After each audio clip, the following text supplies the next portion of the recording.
Little football break. We'll talk basketball with Kendall Kaut and why basketball in June. Well, June 1st is an important day for transfer portal, NBA draft, and all of that. Everybody had to make their decisions by yesterday. Of course, some of the bigger ones, Jalen Wilson going back to Kansas, which, again, not that Kansas wasn't going to be salty, but now even saltier and sets up a really interesting top two in the Big 12 with Kansas and Baylor. But Kendall Kaut, Sic'Em365.com basketball analyst, joins us now. And Kendall, now that we'll start with Baylor, now that their roster is set, Matthew Myers off to Illinois, that Caleb Lohner, Jalen Bridges in his transfers. How do you see the top 8 to 9 kind of filling out for Baylor now? Sure. So, Paul, always great to join you all. I think the top of the rotation seems pretty set, but maybe one guy could break in. So pretty clearly, Adam Flagler will be the starting point guard, a likely candidate for Big 12 Player of the Year. I would expect Keontae George, since he's a potential lottery pick and a very talented scorer, led McDonald's All-American game in points scored, to join L.J. Cryer in the backcourt. I think Bridges will start at the 4. He played a lot at West Virginia. Some of the advanced math liked him more. And obviously, Flo, having started on the national championship team in last year, will start as well. You figure that Dale Bonner will stay in the rotation. Langston Love just had that interview with Ashley Hodge on Athlete Plus on Sic'Em 365. Caleb Lohner will be in the rotation as well. Then there is a spot, I think, for somebody to break through, whether it's Jordan Turner as he enters year 5 on campus, Zach Loveday as he's in his 3rd year as a Bear, or if Josh O can maybe come around a little bit quicker than Baylor expects, can he get through the rotation? And Dale Bonner will play quite a bit too. So 8 or 9 seem pretty solid right now, but a lot of guys that, Zach Loveday didn't come back thinking he wasn't going to play. So there are a lot of guys that are going to push for playing time next year. What did you think of Matthew Myers' Illinois decision? Craig, I was a little bit surprised by it. I haven't had contact with Matt since the season, but I talked to a few people who had spoken with Matt as he made the decision to transfer. I felt like North Carolina was the best mix of his decision to maybe maximize revenue, if you know what I'm saying there, Craig. I feel like that would have been the best way to maximize revenue and also be on the best team possible. Illinois still figures to be pretty good. They rank top 15 on Torvik's early season rankings to look at the analytics to try and determine who's the best. Brad Underwood said in an interview with the Field of 68 on their new newsletter that he expects to be a more forward-oriented offense. So maybe that gives Matt a chance to showcase himself a little bit more. Should be a pretty good team. And Matt had mentioned in an interview he did that he thought he would get a better chance maybe to dominate the Big Ten. So I think it makes sense. I'm glad he didn't go to Texas Tech. That would have been weird to see him in a different uniform playing Baylor. But kind of surprised he made that decision, but I hadn't talked to Matt directly since the end of the season. With going back to Baylor's lineup, at the end of last year, once Jonathan Chama was injured, down low was pretty much just Flo Thamba. They didn't have a lot of presence down there. They had to go small a lot. It worked out for them for the most part, but certainly, especially early on in the North Carolina game, that was really, really hurting them. Have they done enough in the offseason to address that issue and be better and bigger down low? It's a fair question, Paul. I don't know that they necessarily have. I think their 2 options are, does Flo get a lot better? He was so much better from the Texas game on. Didn't look like the same Flo from the national championship season. So I think his natural improvement is probably the first thing Baylor hopes. And the second thing is, can Caleb Lohner, who had a injury he dealt with most of last season that maybe explains his subpar shooting at BYU, play a little bit of small ball 5? That might be tough for Baylor since I think they'll close a lot of games with a 4-guard lineup like they did a lot during the championship season. So I don't know if they've addressed that directly, but Zach Loveday will push for playing time. Josh O gets off the floor very well for Baylor too. So that's maybe the weakness I think you could pinpoint for him, Paul. And I don't know if they've addressed it well enough, but every team has a weakness. And I think when you enter the season, that appears to be Baylor's. You mentioned a couple of guys in Loveday and Turner who have been on campus for a while now, and we know, like in today's college sports, just how things can flip in the blink of an eye. What is it with those 2 guys in particular? And I know they've had great players in front of them. That's part of the deal. But having to wait, how can they end that wait and really, in your opinion, carve out a niche for themselves on this roster? Sure, Craig. Let's start with Jordan Turner, since he's been on the roster a little bit longer. He makes shots when he's in the games. I think for him, it's, does he put the ball on the floor well enough to create offense? The number one skill set for any wing or guard in modern basketball is the ability to create your own shot when the offense bogs down. I was talking to a Baylor assistant a while back, and he mentioned, by Big 12 play, everybody scouted you so well to depth that you just have no ability to run your set plays anymore. And so I think for Jordan Turner, it's that desire that he, I know, has. Can that translate to the ability to put the ball on the floor and score some buckets? For Zach, I think it comes on the defensive end. Baylor likes to switch a lot of ball screens.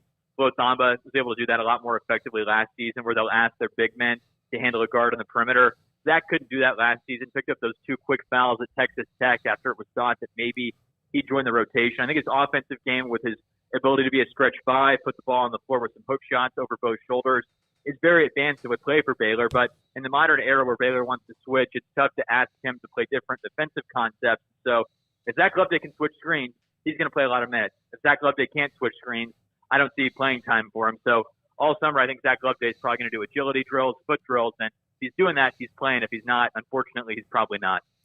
Kendall, the rest of the Big 12, dust settling with the transfer portal and the draft coming back.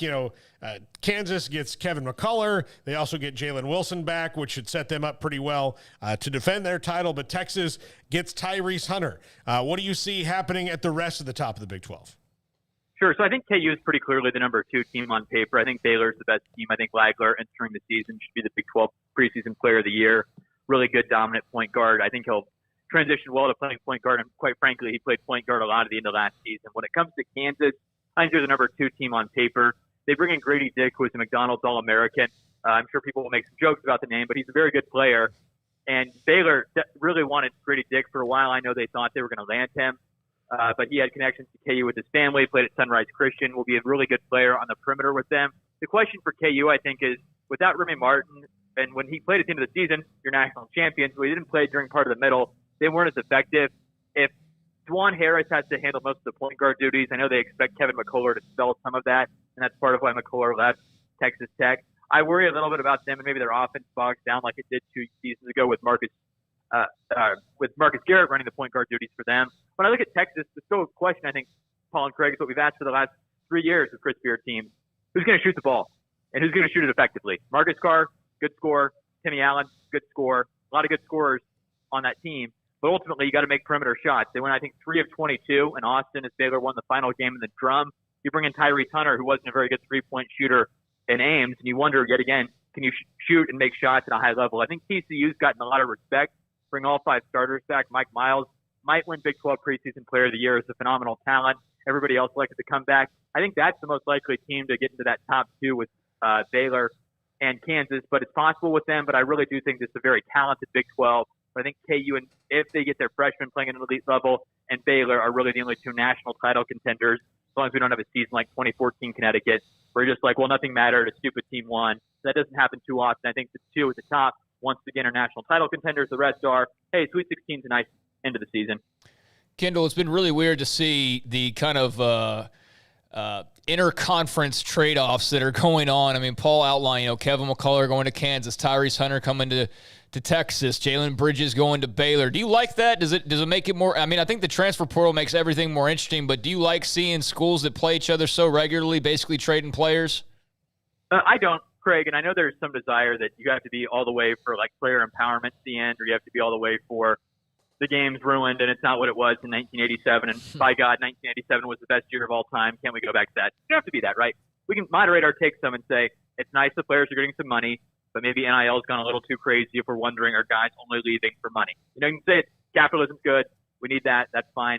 But I think some limits on the market are okay. And I think it would be, whether it comes to NIL, and I think especially when you talk about transferring in conference, I'm glad I'm not going to have to, talk to Matt Meyer when he's in Lubbock or watch Baylor fans boo Matt Meyer. But for Kevin McCullough to get booed out of his mind when he comes back to Lubbock, I think it's going to be sad. Tyrese Hunter, for all he did to get Iowa State to the Sweet 16, is going to get booed tremendously in Ames. I just don't really like that. I wish there was some way to say you can transfer anywhere else that's not within conference. I don't know. Baylor benefits from Jalen Bridges. I'm sure I'll enjoy covering him, but something feels a little icky about it. Maybe it's just a natural tendency that if you're a little older, you pine for the days of years past. But I do feel a little icky about it, Craig, and I kind of like to see some constraint on it, or at least lessen what's happening so much. What does Drew Timme coming back to Gonzaga do for them? Paul, I think it once again tells us that Gonzaga is the number 1 team on paper. I do think Gonzaga is a legitimate number 1 team on paper, and it's one of those deals where, if you're, I just watched the Top Gun movie, phenomenal movie, unbelievable movie.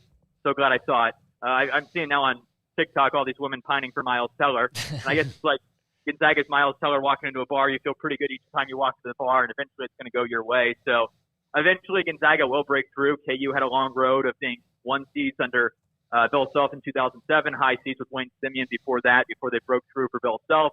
I think it's kind of like that with Gonzaga. Some year they're going to break through. Either you're as good as they were in 2021 and 2021 Baylor with Davion Mitchell and Jared Butler and Maceo Teague and Mark Vidal won't be waiting for you on that final day, or you won't have a rough shooting day like they did against Arkansas in the tournament this season. So I think they're definitely the best team in the country entering the season. But yet again, if you're the best team entering the season, you don't always win it. And if you're Gonzaga, I think you got to keep wondering about it. But good for Drew Timme coming back. I think that was the right decision for him to keep cashing checks. But you really start feeling a lot of pressure if you're Gonzaga if you don't do it this year. And Baylor folks will get to see Gonzaga up close and personal, as we learned, I guess it was a couple days ago. You got plans to head on to South Dakota in December? I was going to ask you fellas that as well. I live in Kansas City, so I'm like, I've never gone to South Dakota. I don't know if that's like 8 hours. I don't know if it's like 5 hours. I guess I might try and go, but, man, if you had told me at the national championship game when Drew Timme did the mustache dance thing when they were down like 16 points and he scored, that 2 years later I'd be driving to South Dakota to cover him, I would have said, you know what, let's press the button again and run things back in a different way. But I might go up there, but are you all planning to go to South Dakota? I don't even know. Do you fly into like Omaha and drive forever, or how the heck do you even get to South Dakota? Yeah, I don't know. I'm of the belief that there should only be one Dakota, but I don't know if I'm going to South Dakota. Like if I'm going to South Dakota, it's going to be in June, not in December. Yeah, like South Dakota in December sounds terrible to me. I'm very terrified of even the smallest bit of snow and ice. Well, I don't know when else I'm going to go. So, yeah. I mean, I think for some people that might be the like, hey, let's might as well go. I don't know when else I'm going to go to South Dakota. But, yeah, I don't think we've really planned out yet. But it's an interesting thought because, again, it's such a unique, environment that they're going to be playing in. And to see a game like that just randomly in South Dakota is kind of interesting. But I did want to ask you one more question. I know that the Baylor's roster is loaded up and they've got a lot of experience returning. But I did see, as everybody's starting to arrive now, these newcomers, Antoine Grimes was somebody that I don't know how much he was really on people's radars before he committed to Baylor a while back. Obviously not expecting him to come in, Kendall, and be like a playmaker right away, but just what's kind of the thought process with the coaching staff surrounding Antoine Grimes and kind of how they're going to enter him into the mix? I think, Craig, it's that they don't expect him to play a lot early, but as last year showed, you can have all the guards in the world, and then L.J. Crier's foot goes bad, Adam Flagler's knee has a problem, James Akinjo's back is suddenly bad. And although you thought you had 5 guards ready to play, Langston Love tears his ACL, you find out you need more. So I think you can never have enough guards. He's been a very effective scorer at the junior college level. So I think the thought is if he's having to play in year one, it's the reflection that he maybe is the 3rd or 4th guard on Baylor's roster. And if you're playing next to Keontae George, likely top 10 pick in the draft, Adam Flagler, probably a draft pick next season, very good chance to be the Big 12 player of the year. Not a lot of pressure on you. Guys are helping off late. You can score. So I think it's just part of a reflection of you got to get a little bit more depth, kind of like Baylor football, add another quarterback recently. Never have too many guards, never have too many quarterbacks. So I think that's what they're trying to do with that addition. Yeah, I mean, they very well get cleaned out next year, talent-wise. Not that they can't reload that, but you mentioned Keontae George, probably a lottery pick. Adam Flagler is going to be gone after next year. If L.J. Crier has a good year, who knows what happens there, right? Yeah, going to be a lot of new guys, I think, after this, Paul. And so for all my talk about interconference transfers are bad, the 2023-2024 Bears, which that year alone makes me feel old, being like, oh, my God, 2024, yet another election cycle we're going to have to deal with. Thinking about all that, by then Baylor could be like, yeah, we got 2 guys from Kansas, 2 guys from Tech, 2 guys from Texas. It's a weird world. 2024 going to be crazy. I don't know that I'm ready for it, but maybe South Dakota will age us all enough. Kendall Kaut, Sic'Em365.com. Kendall, thanks for hopping on with us today. Always a pleasure, Paul and Craig, and get Smokey my best. All right, will too. Yeah, it was great stuff from Kendall Kaut and Craig on the chat room.